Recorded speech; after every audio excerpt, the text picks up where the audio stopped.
2021년 1월 18일 월요일 오후 3시 45분 지나고 있습니다. 삼성 이재용 부회장이 법정 구속이 되었습니다.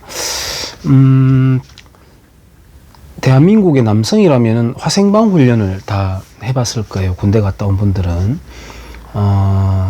무슨 말 하려는지 아시겠죠? 예. 화생방 훈련장에서 이제 끝나고 그 문으로 다시 나왔을 때 마시게 되는 공기의 소중함. 예. 그때서야 비로소 이제, 공기가 정말 소중한 것이구나. 눈에 보이진 않지만 공기는 이제 물리적인 물질이죠. 자유는 어떻습니까? 자유는 눈에 보이지도 않거니와 또 손에도 잡히지 않는 그야말로 무형의 가치라고 할 수 있는데, 그건 역시도 어떤 탄압을 받거나 자유를 잃게 되었을 때 이제 비로소 자유의 필요성을, 소중함을 알게 되는 거죠. 어떤 물건이 있을 때, 예를 들어서 뭐 가위 하나가 있다 하더라도 이 가위를 버릴까 말까, 이 가위의 가치가 얼마일까를 알려고 한다면 이 가위가 없어져 보면 압니다. 그러면 그게 없어도 별로 불편한 게 없네, 그거 대신 뭐 칼 쓰면 되지, 뭐 이런 식으로 대체제가 있다거나, 아니면 야 그거 정말 나한테 요긴한 것이었어, 정말 불편하네 그거 없으니까 라고 했을 때 그것의 값어치가 매겨질 거라고 저는 생각해요. 사람 관계도 마찬가지입니다. 예를 들어 남녀 연인 관계에서도 헤어질 때 이 사람이 없는 나의 공간, 나의 시간 어떨까. 예를 들어 고용주가 또 종업원에 대해서 저 직원이 과연 우리 직장에 필요할까 라고 했을 때 없어져 보면 그것만큼의 값어치가 나오는 거죠. 그 종업원 역시 마찬가지입니다. 내가 이 직장을 그만뒀을 때, 또는 저 사장은 나에게 어떤 값어치가 있을까는 헤어져 보면 알게 되거나 아니면 다른 회사에 들어가 봤을 때 이제 비교를 하면서 거기가 차라리 나았구나 라고 느끼거나, 아니면 그만두길 참 잘했어 라고 느끼거나, 어쨌든 그것을 상실했을 경우 우리가 그 값어치를 가장 극명하게 알아챌 거라고 생각합니다. 삼성 역시 마찬가지죠. 삼성이라는 기업을 위시한 대기업, 우리 뭐 재벌이다 이렇게 욕을 하는데, 만약 그 존재가 없으면 대한민국에 어떤 일이 일어날까? 단순 계산으로 세금 계산을 해보는 것도 괜찮겠죠. 대기업이 우리나라에 내고 있는 세금, 그리고 그것으로 인해서 우리가 얻게 되는 수혜, 혜택들, 그런 거는 또 어떤 것일까? 그런 계산을 해보면 우리가 분명히 나올 거라고 저는 생각을 해요. 지금 보면은 평준화하자라는 물결과 함께 무상교육이라는 것도 지금 공약으로 정치꾼들이, 뭐 그건 좌우할 것 없습니다. 이곳 경북 그리고 경주도 마찬가지 하고 있어요. 그걸 했을 때 사람도 좋아하죠. 예를 들어서 그걸 충분히 낼 만큼의 재력을 가진 사람도 좋아해요. 공짜는 다 좋아합니다. 누구나 다 공짜는 좋아해요. 그런데 그걸 영위할 수 있게 하는 조세 제도의 가능성은 누구 때문에 가능하냐라고 했을 때 이제 우리가 그런 계산을 내볼 수 있지 않겠습니까? 조선에서는 예를 들어서 도자기, 우리가 잘 알고 있듯이 도공들이 이제 떠나가는 거죠.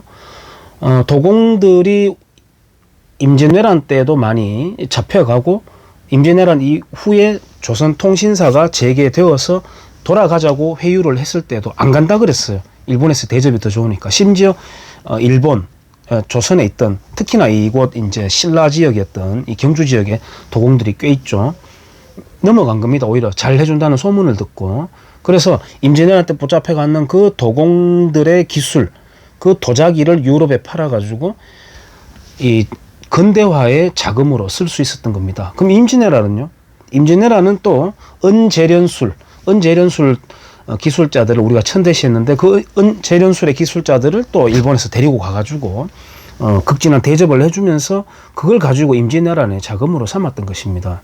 조선에서는 칼 제작자, 장인들, 도검이죠, 도검.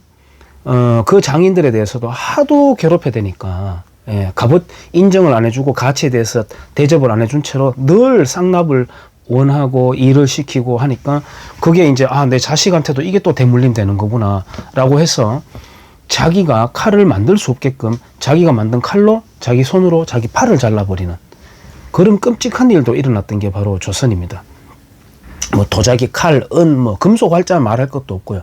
우리가 지금 국뽕에 취해 가지고 우리가 세계 최초의 금속 활자 만들면 뭐합니까? 창고에 처박아 놔버렸죠. 글자를 보급을 하고 정보를 확산을 하게 되면은 권력이 흔들리기 때문에 할 생각이 없는 겁니다. 우리가 지금 한글을 만들었다고 이야기하는데 제가 누차 말씀드리지만 한글은 중국어 발음을 잘하기 위한 파닉스, 중국어판 파닉스였을 뿐입니다.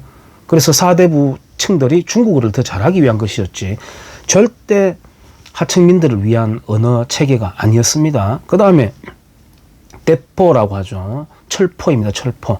조총이라고 일컬어지는 포르투갈 상인들로부터 엄청난 돈을 주고 지금으로 치면 한 30억 정도 되는 거금을 주고 사고 그 기술을 또 배우기 위해서 또 극진한 대접을 해주고 그걸 가지고 또 전쟁에 쳐들어왔던 거 아닙니까? 지금 보면은 원자력 발전소 마찬가지죠. 멀쩡한 거 없애고 있습니다.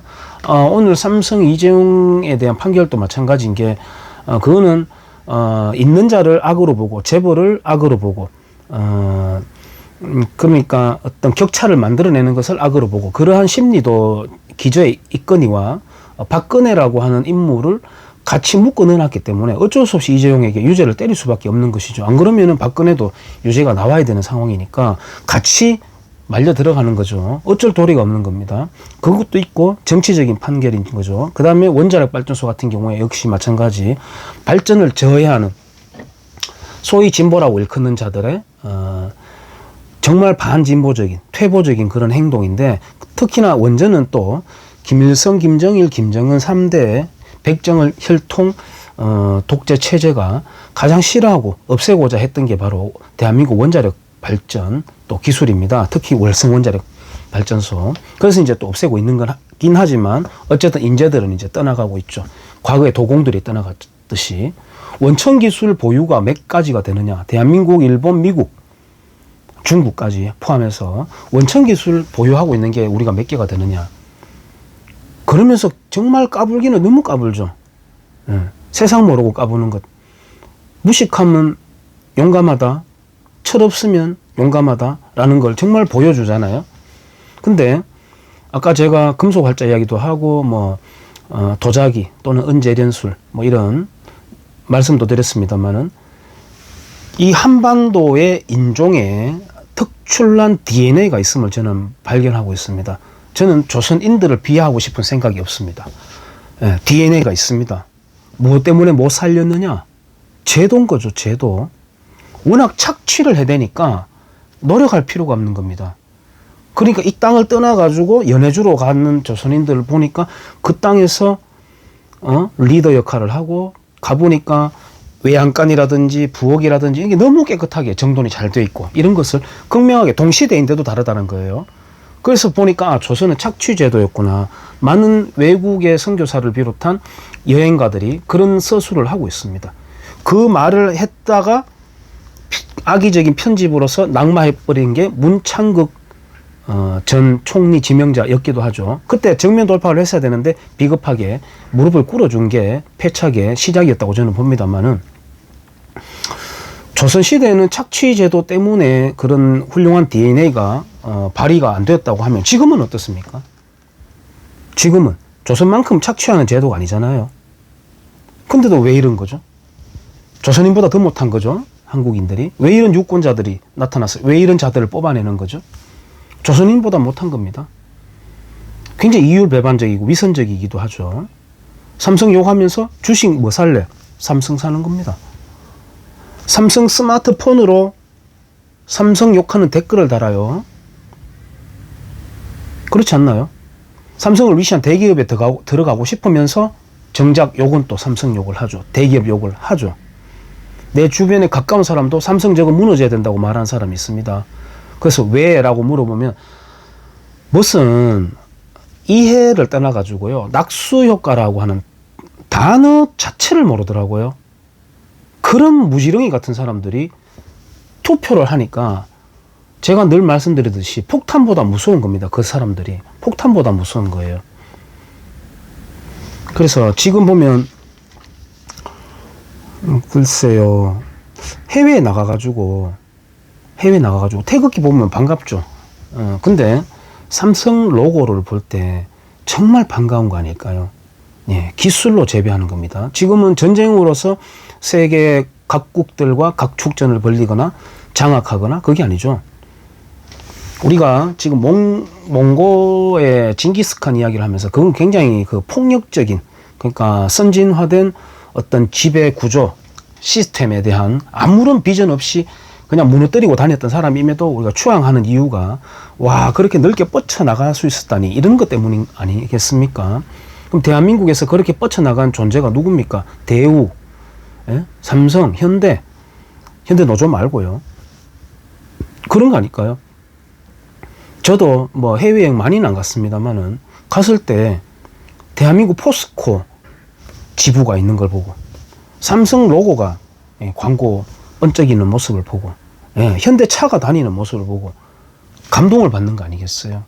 아주 최요지에 쇼핑몰에 삼성 광고가 막, 광고 부스가, 홍보 부스가 그다랗게 웅장하게 있는 모습을 보면서 우리가 감동을 받는 거 아니에요? 그냥 무슨 애국가 막 울려 퍼지고 태극기만 박아놓으면 거기에서 감동을 받나요? 징기스칸보다 더 무섭게 치고 나간 그 삼성이라는 존재에 대한 감사함, 없어져 보면 알 것인가, 과연 없어지지도 못하게 제도적으로 발 묶어놨기도 하죠. 본사가 여기 있음으로 인해 가지고 세금은 무진장 때려버리는, 상속세 한번 때리는 거 한번 보세요. 그렇습니다. 이 땅에 노벨 과학상이 왜 없는지를 우리가 지금 단면을 엿볼 수가 있는 거예요. 일본에 비해서, 일본이 몇 개입니까? 20 몇 개입니까? 30 몇 개입니까? 그렇죠. 한국이 제로입니다. 한 개 있죠. 김정일 정권을 무너지지 않도록 돈을 퍼주고 노벨 평화상을 받아갔던 김대중 선상님이 받은 노벨 평화상, 그거 한 개 빼고는 과학상이 없습니다. 왜 없겠습니까? 자, 국민들의 민도가 삼성 건드리지 마라, 트집 잡아가지고 열심히 하고 있는 기업 건드리지 마라 라고 하는 민도가 폭발적으로 일어난다면 이런 판결이 안 나오죠. 그리고 이런 정권 자체가 출범할 수가 없는 거죠. 출범할 수가 없는 거죠. 우리 지금 중공 바이러스에 대한 과잉된 공포 때문에 경제가 이렇게 무너짐에도 불구하고 그래도 선방하고 있는 게 누구 때문입니까? 기업 때문입니다. 이 좌익 정권이든 우익 정권이든 상관없이, 참 우익은 없습니다. 중도 좌파 정권과 극좌파 정당이 있죠. 이들이 해놓은 게 뭐가 있죠? 아까 제가 기술을 말씀드렸습니다만은 경부고속도로 착공 공사할 때 그 앞에 들어 누웠던 사람이 누굽니까? 김대중 선상님입니다. 노벨 평화상 받아간. 지금은 하이루프라고 해서 서울에서 부산까지 20-30분 만에 도달할 수 있는 그걸 교통체계를 이제 만들려고 할 때 더불어민주당 의원들도 거기에 이제 기웃거리면서 이렇게 설명도 듣고 하죠. 그러면 지금 루프 만드는데 그 앞에서 들어눕는 정치인이 있다, 먹히겠습니까? 미쳤다고 그러겠죠. 근데 그 미친 짓을 했던 자가 노벨 평화상도 받고 대통령도 하고 지금 선상님으로 추앙받고 그런 거 아니겠습니까? 국민들의 민도 때문에 어떤 정치인이 출범을 하고 이러한 판결도 나오게 되고 그러는 겁니다. 그러는 겁니다. 이재용 아버지 이건희가 평창 동계올림픽 여기다가 유치를 했죠. 그리고 문재양 씨가 거기 가가지고 북한 애들 불러 모아놓고 신영복, 간첩 신영복을 사상가로서 가장 존경한다라고 하는 말을 하는, 정말 상상조차 할 수 없는 일이 일어나는 거 아니겠습니까? 그래서 노벨과학상이 대한민국에 없는 이유가 참 볼 수 있다. 우리 단면을 볼 수 있다. 누구 때문이냐? 이 정권 때문이 아닙니다. 국민들 때문이다. 국민들 때문이다. 삼성은 대한민국 사람들에게는 콩쥐다. 콩쥐. 신데렐라다. 어울리지 않는데 갑자기 나타나 버렸다. 대한민국 헌법, 재헌헌법을 만들 때 유진호 박사님이 초안을 같이 만들었죠. 근데 그분은 정작 대기업이 뭔지 몰랐어요. 오로지 자유민주 제도와 대기업 제도, 주식 제도에 대해서 가장 잘 알고 있던 사람이 이승만이라는 사람이었습니다. 그러니까 유진호라는 사람도 그걸 몰랐던 거죠. 모르는 상태에서 어떻게 제도를 만듭니까? 예를 들어서 경운기밖에 못 타봤는 사람이라면, 다이얼 전화기밖에 못 써보는 사람이라면 우리 현대의 기술 체계가 지배하는 이런 세상에 따른 제도를 만들 수 있겠느냐 말입니다. 한계가 있는 거죠. 아주 생리적인 한계가 있는 거죠. 그렇게 해서 만들어진 헌법이지만 그래도 이승만이라고 하는 사람의 입김이 작용을 되어서 지금까지 나라가 삐걱삐걱이라도 굴러가게 되는 지금 상황 아니겠습니까? 헌법의 경제조항 119조 1항 뒤에 2항을 붙이면서 경제민주화라는 걸 갖다 붙였죠. 하지만 그게 1항이 먼저 선제되는 것이거든요. 뭡니까? 경제 자유화의 확장, 인클루시브라고 하는 포용적 경제라고 하는 겁니다. 이 또 문장이라든지 좌익들은 포용적 경제가 무슨 뜻인지도 모르고, 그거는 경제 각 주체, 각 단위의 경제 주체들이 가장 자유로운 경제 확장성이 일어났을 때를 말하는 게 바로 포용적인 경제라고 하는 거거든요.